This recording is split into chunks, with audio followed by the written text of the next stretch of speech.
सीधा मुद्दे पर आते हैं। स्विस बैंक, एक ऐसा नाम सुनते ही दिमाग में क्या आता है? रहस्य, बेतहाशा ताकत और ढेर सारे विवाद, है ना? कुछ लोगों के लिए ये एक ऐसा अभेद्य किला था जहां उनका पैसा दुनिया की हर उथल-पुथल से बिल्कुल सुरक्षित था। वहीं दूसरों के लिए ये करप्शन का सबसे बड़ा अड्डा था। आज के इस विश्लेषण में हम इसी रहस्यमयी दुनिया से पर्दा उठाने वाले हैं। चलिए गहराई में उतरते हैं और डीकोड करते हैं कि कैसे एक छोटी सी जगह ने ग्लोबल फाइनेंस का पूरा गेम ही पलट कर रख दिया। अब जरा इस कंट्रास्ट को देखिए।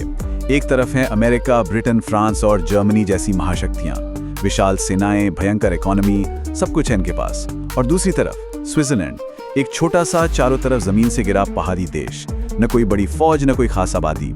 लेकिन मजे की बात देखिए, एक वक्त ऐसा था जब ये सारी महाशक्तियां मिलकर भी स्विस बैंक्स का बाल बांका नहीं कर सकती थी।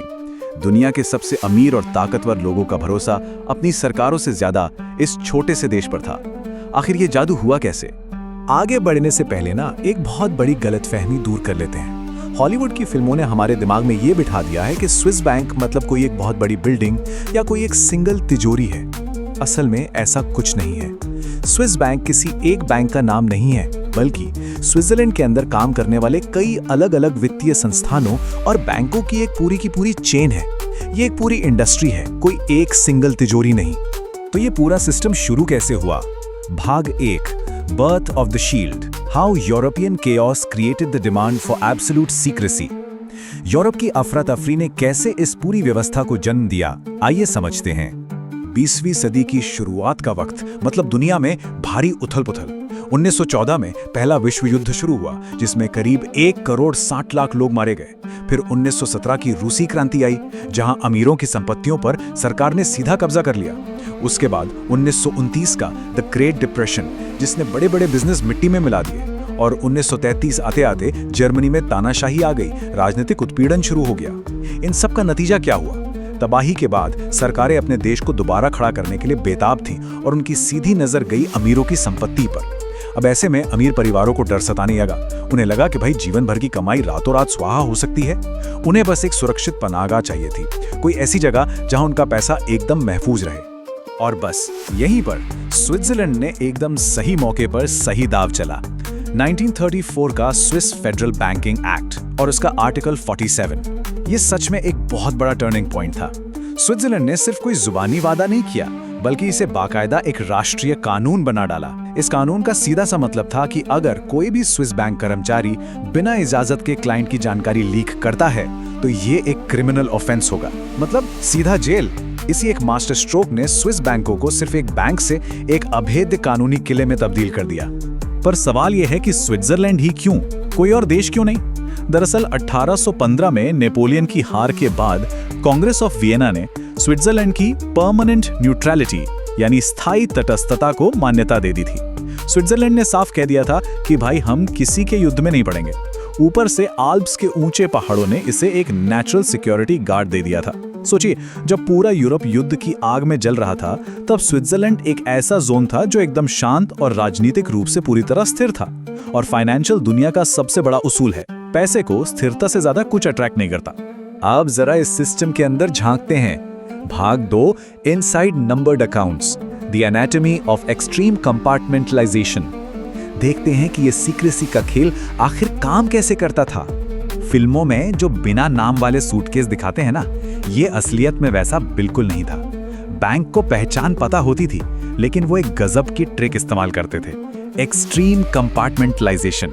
इसे ऐसे समझते हैं, मान लेते हैं एक क्लाइंट है मिस्टर दीपक। किसी नॉर्मल बैंक में तो हर डिपार्टमेंट उनका नाम जानता, लेकिन स्विस बैंक में वहां मिस्टर दीपक को एक रैंडम कोड दे दिया जाता है, जैसे मान लीजिए 98436। अब सिर्फ ऊपर के कुछ गिने चुने बहुत ही भरोसेमंद अधिकारियों को ही पता है कि इस कोड के पीछे मिस्टर दीपक हैं। बाकी 99% बैंक स्टाफ जो रोजाना करोड़ों का ट्रांजैक्शन कर रहा है, वो सिर्फ इसी कोड का इस्तेमाल करता है। उन्हें भनक तक नहीं होती कि वो किसी बहुत बड़े राजनेता या अरबपति का पैसा हैंडल कर रहे हैं। है ना गजब का सिस्टम? जानकारी लीक होने का चांस लगभग 0। और ये सीक्रेसी सिर्फ नंबरों तक नहीं रुकी थी। जो एकदम टॉप टियर यानी अति अमीर क्लाइंट्स थे, उनके लिए तो सर्विस का लेवल ही कुछ और था।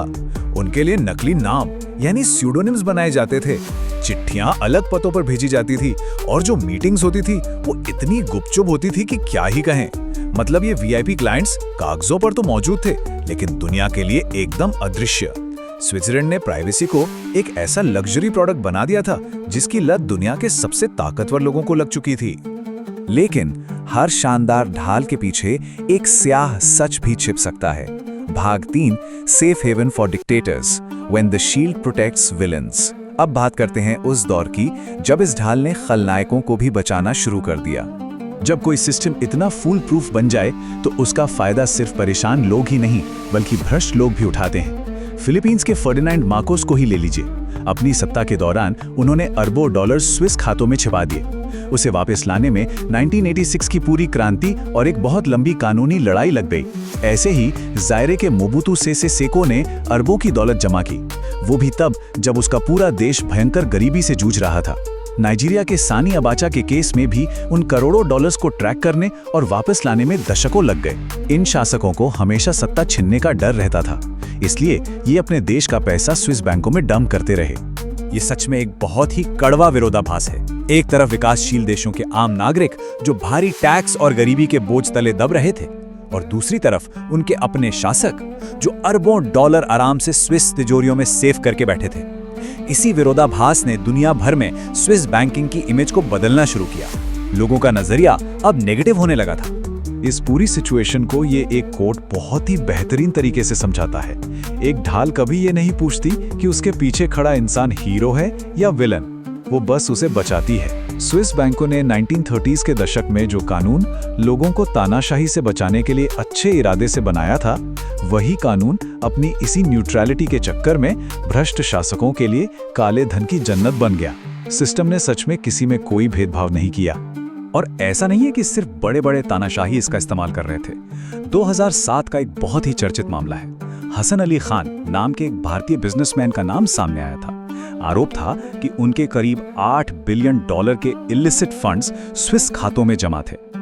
ये मामला साफ दिखाता है कि कैसे ये सिस्टम अब ग्लोबल ब्लैक मनी का एक बहुत बड़ा हब बन चुका था। पर कहते हैं ना, कोई भी किला हमेशा के लिए अभेद्य नहीं रहता। चलिए कहानी के सबसे ड्रामेटिक ट्विस्ट की तरफ बढ़ते हैं। भाग 4, the US cracks the vault, the 2008 crisis and the fall of secrecy. कैसे 2008 के संकट ने इस गोपनीयता की दीवार को आखिरकार गिरा ही दिया। साल 2008, global financial crisis. Lehman brothers डूब गया, शेयर बाजार क्रैश हो गए। सुपर पावर अमेरिका खुद एक भयंकर मंदी की चपेट में था। अमेरिकी सरकार पूरी तरह डेस्परेट हो चुकी थी। उन्हें अपनी इकोनॉमी को वापस पटरी पर लाने के लिए पैसों की सख्त जरूरत थी। और तब उनकी नजर गई उन ट्रिलियंस ऑफ डॉलर्स पर जो उनके खुद के नागरिकों ने टैक्स बचाने के लिए स्विस बैंकों में छिपा रखे थे।